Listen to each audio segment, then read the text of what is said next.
Snark communities are weird, brother. Um, and I know this is going to seem kind of hypocritical because, as I've said in the past, I have absolutely zero issue with hating. I think it's a core part of being a human being. And I think that oftentimes people make excuses for hating, uh, meaning they'll say, like, you just hate me because of my money, when you might just hate the person because of the kind of person that they are. It kind of, I feel like it's not productive for you to focus in, to hone in on the money thing when there's a clear, defined issue. You know what I'm saying? Um, it's not like I'm against hating. It's just maybe it's hating as a full time job is a bit too much. Like, I know that this is cut. Like, it's easy for me to say because sometimes I'll record a video and the entire time I might be talking trash. But then once I hit stop record, I really don't think about it very often. Like, there's a limited amount of people on this planet that I truly like hate. And even then, I hardly ever think about them, you know? Like, I'll think about them for a video. And sometimes you can kind of tell if I really hate a person because the energy is kind of brought up a little bit. But hating as a full time job, especially when you're not getting paid, I don't know, man. I don't know. Like these snark communities, in case you don't know, um, these snark communities can exist on Twitter, but I mainly see them on Reddit. And what a snark community is it's basically just like a community of people dedicated to trash talking a thing. I think the first time that I came across one per se, it was the Joe Rogan subreddit, and it wasn't labeled as a snark subreddit, but it basically was. And it didn't used to always be that way, you know. And I bet that in like 2016, uh, the Joe Rogan subreddit was probably filled with people that were like, I'm not saying they would agree with each other all the time, but they were mostly probably chill. If you go to it anytime in the past however many years, it's mainly just it's people just complaining about Joe, but it doesn't quite have the snark community dedication, you know? Like there's another subreddit about the fighter and the kid, which is one of Brendan Schaub's podcasts, and they have like their own little lingo. That's like an extra level of dedication. You know, like they talk a specific way that's kind of like they pick up on some of Brendan Schaub's strange mannerisms. Um, but even that community, I don't see as too much because a lot of the times those dudes seem to be having a lot of fun. Like they're hating, but it's like the fun kind of hating, you know, where it's just like them making fun of the way Brendan Schaub speaks and the fact that he like, I don't know, has affairs with his wife, which I think is a very real thing. But then there's like the Taylor Swift snark communities, or really any snark community that's dedicated towards YouTubers, because for some reason YouTubers have some of the most they have some of the most parasocial fans, but they also have some of the most parasocial anti-fans. I don't know if it's because YouTubers feel more approachable, you know, like sure you could dox Joe Rogan potentially, but he's probably got like a fair amount of like security to an extent, you know. Plus he's Joe Rogan. He might just bow and arrow you down himself. You know what I mean? But like Ethan Klein from H3H3, I mean, he's probably got weapons, but like way more approachable for the average person. Now, I'm not going to say, like, I'm not condoning any of this doxing and showing up the people's houses activity because that's a great way to get hurt.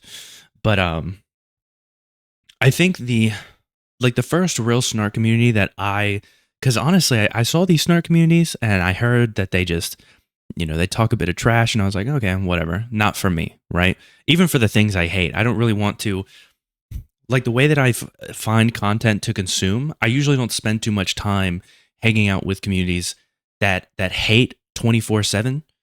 Even if it's something that I don't dislike, which sound like I said, it sounds crazy, sounds potentially hypocritical because I'm pro hating. It's just it's a little too much, and I don't need to see it. Especially if I genuinely don't like the person. Like if I genuinely don't like the person, realistically, I want less of them on my feed in general. But I'm also the kind of person that tries to tell people instead of hitting the dislike button or commenting something negative, which pushes the video further in the algorithm because none of these websites care whether or not you're being positive or negative. They just want traffic to whatever video or content. I'm the type of person that recommends that you hit not interested or don't recommend this channel. Basically, when a video pops up, you hit those three little dots and you hit do not recommend this channel. It'll no longer pop up. That's what I do when I genuinely hate somebody. But the first time, and I made a video about this. It was a while ago. The first time that I really like dropped in to see a Snark community, it was a Taylor Swift Snark community, and it wasn't just Taylor Swift. It was like Travis and Taylor, and like when I realized it was a bit much. Well, I realized it was a bit much when I started to see all the incest posting. Like people were posting pictures of Taylor and her dad hugging, and just like trying to find ways to be like, look, I'm telling you, brother, incest is going on. And the vast majority of people that view that are like, you guys are kind of weird. You know what I mean? Even people that didn't like Taylor, even in some of these communities with other people who are snarky themselves. Like, I've seen communities where them just kind of assuming things are happening has led to full on wars, because some people in the snark community want it to be like genuine. Like, they don't want their reputation to be tarnished by rumors and stuff like that. They want the hate to be 100% real. They don't want this weird incest conversation coming in, because they don't feel that incest is actually, they want people to hate Taylor for rational reasons, the reasons they hate Taylor. But we live in an era, especially on like sites like Facebook, which I don't even have a Facebook account. I used to always keep Facebook to at least keep up with family, right? That was the only reason you keep Facebook, is because your grandparents know how to use Facebook. You know, your older family members, they at least at the very bare minimum know how to use Facebook. They don't know how to use Twitter. They don't know how to use YouTube. They don't know how to use any other social media. They might not know how to use MySpace. I don't know. But if it's even still around the same way. But they know how to use Facebook. And even I got rid of it because, dear God, the amount of just like AI slap posted content that just was not real, that they believe, it's way high, brother. And you don't want that in a snark community, because it gets it. I don't want to say it ruins your reputation, because it's not like these snark communities are known for their glorious reputation. But if you want to like justify your hatred towards a person, and you want to get other people to join in on your hatred of a person, then you want to use like the real things that happened. Like if it's Travis Scott, if you hate Travis Scott, you really want to point out like the incident, right, where people were trampled at a show. That's what you want to bring up. You don't want to like get, God forbid, like Illuminati conspiracy theorist people in your little circles. It's like, no, we hate him for real reasons, not any of this weird bullshit that you guys are bringing in. That's what snark communities do sometimes. Or they go a bit far. Like with YouTubers, snark communities, for whatever reason, are consistently doxing. They're doxing, they're calling CPS, people are getting swatted. Like, for whatever reason, being a YouTuber is like the worst kind of fame, I think, if you can even consider that. Like, I know I've said this many times, but I never really considered YouTubers to be e-celebs. They're just entertaining people. But maybe that's just me not wanting to idolize really anybody at a certain point. Like, it's all entertainment for the most part, maybe education. But like, there's never been a period. Like, even if we were to flip things and talk about people that I truly do not like, I'm not a good, like, I'm just a big fan of like the law handling things. I'm not a big fan of you randomly. Like, remember, who was that dude, Nick Fuentes? Somebody showed up to his house and was pepper sprayed. And people were like, what? Can you believe that? And it's like, I can believe that. I can believe that. I don't even like the guy at all. I despise the guy for like everything that he stands for. But if you told me like, oh yeah, some guy or woman, whatever, randomly showed up to his house because he was doxxed online, and then he immediately pepper sprayed them, I'd be like, you shouldn't show up to people's houses. You shouldn't. You're signing up for something, you know, and you have to take in mind that they don't know you. Like, this isn't like the academic situation where it's like Absol said he'd slap the shit out of him. This is like a who knows what this crazy person's doing at your door. I do believe in good old fashioned slap boxing. I've said it many times. I'm a big fan of slap boxing. But nobody ever actually handles things that way anymore. You know, it's like a psycho with a knife. Like, why do you, okay, you said you wanted to handle this like men, but you're here with like a gun or a knife at the door. Come on, bro, grow up. Also, I have landmines in my yard. You know what I'm saying? That's going to be my secret. I'm going to put landmines in my yard that are going to be remotely armed. You know what I'm saying? I go in, I hit that little ring security, enter my little code. Landmine's armed. I hope your dog doesn't accidentally pee in my yard. I really do. It's going to be rough. I'll have the signs up. It'll say landmines, please do not enter. I'll have a ring doorbell by the mailbox. You can press that and then I'll think about disabling the mines. I promise I'll disable them.